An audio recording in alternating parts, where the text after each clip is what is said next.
everybody, it's Diana here for Fabulous Fridays. Even though it's Wednesday, I know that I'm doing this video a little early because I'm having a busy, really busy week, so post it now rather than not posting it at all. So this week everyone is talking about like one thing we want to say about recovery from our point of view, and I decided to read a letter to anorexia, and this is not my letter, it's a letter on someone else's blog, and I don't know if they want me to say their name or not, so I think I'm going to keep them anonymous, but I have been reading this blog for a while now, and it really moved me when I read it, so I hope it moves you guys too. And I'm going to start reading because it's a little long. I might not read the whole thing if I run out of time, but alright, here's the letter. I used to believe in you. Everything you said, I believed. Everything you influenced me to do, that you made me do, I believed. I believed that you were right, and I believed that you told the truth. I believed that you held the key to success. Success not only to own a beautiful body, but success in all the aspects of my life. I thought that you would make me happy, intelligent and powerful, but I was a fool, and you were a liar. I was oblivious, blind if you like, vulnerable, naive, and you knew.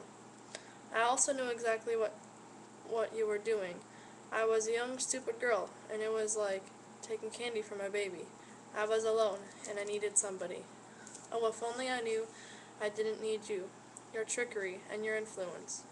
But you were so good at it, so good at changing me. You made me say things that I believed that I didn't want to say, and do things that I didn't want to do. It was alright at first, because I didn't even know that you were there. You were a morsel in the background, and I stupidly let you be there, watching and waiting. I could have gotten rid of you then, but by that time, you had won me over. I accepted you into my life and religiously followed a lifestyle you forced me to lead. The more I did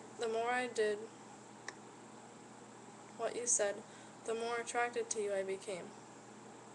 And the more attracted to you I became, the more distant I became to everybody and everything that I already had. Those were the things that I truly needed, and the people that I truly needed, not you.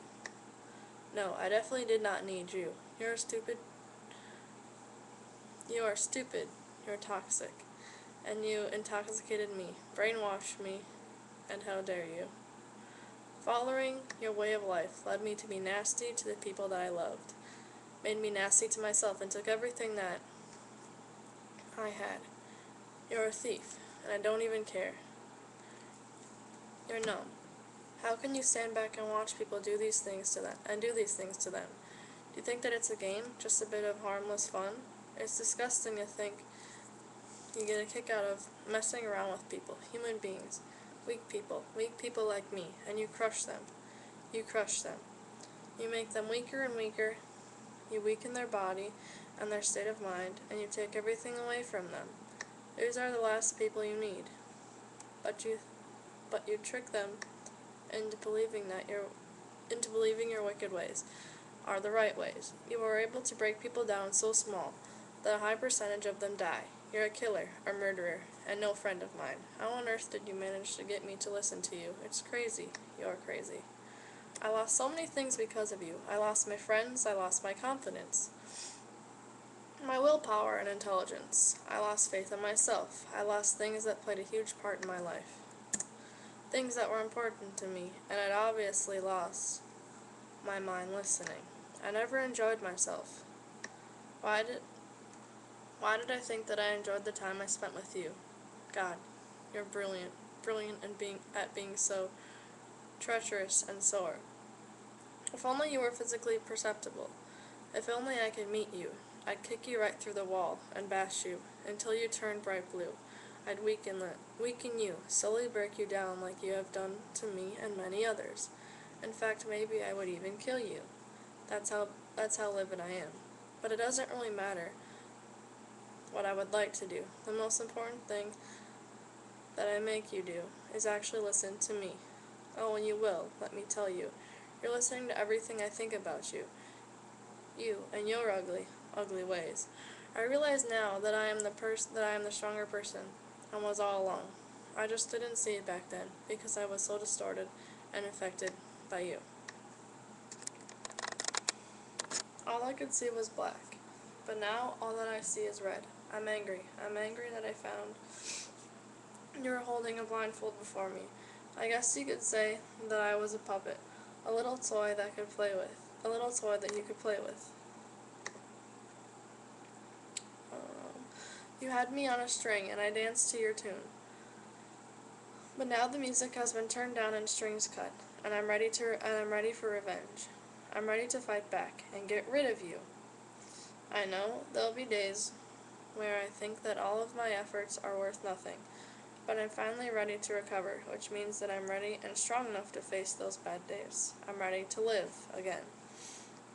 There are some people that still let you stand in the background and never ever leave them. But I'm not one of those people. You're packing your bags because you're a pathetic waste of time. I had so much and still want more to do in this world, and I finally accept my space in it, and I'm allowed to take up as much space as I want. I want to see more. I want to do more, go to places and meet new people, try new things. May that be food or experiences, it doesn't matter. All I know is that I can't do that with you around. You know what you're like? You're exactly like a huge brick wall, which is surrounding my entire body. There's no way to climb over this wall or dig underneath it, because that way the wall technically still exists. So what do you do when there's a wall somewhere and that it shouldn't be? You kick it down. You break its foundations and you demolish it. This takes time and effort, because you don't always destroy things with the first hit, and that's why it's going to be so hard. But believe me, one day, you'll be broken, and I'll be free.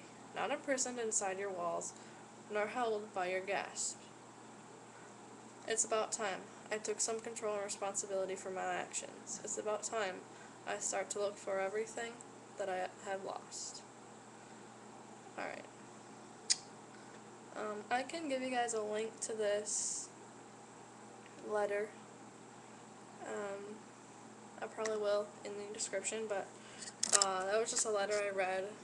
I had to actually search on the internet for a while to find it again, but when I heard of this topic of pretty much, it was an open topic, you could say whatever you wanted about recovery, that letter popped into my mind. And, for me, I have also written a similar kind of letter to anorexia or bulimia or whatever your eating disorder is, but reading someone else's letter, which was similar to mine, really, really helped me, separate myself from my eating disorder. And I think I wrote my letter over a year ago. I couldn't find my letter, so the second best thing was this person's letter that I read online. And I guess just the main point of that letter is, I like the ending part where she talks about that you're a brick wall, and that, if there's a wall in your way, you have to break it down. And that's a really, really good metaphor for how eating disorders can control you, and how, sometimes when you take the first hit to the wall, it doesn't always break down first. It takes several hits to break something down. And that's kind of like how when people are struggling and they take their first step and then they retreat back into their disorder because they get scared, and then they take their second step and their third step and their fourth step into recovery. And it's all a long process, but I have faith in everyone, and I have faith in myself and you guys and my friends and other people I know with this problem. And I have faith that, if you want it bad enough, you can achieve full recovery, or as recovered as you possibly can get. So just keep believing, and I'll talk to you guys next week, and I hope this letter helps you a lot. Alright.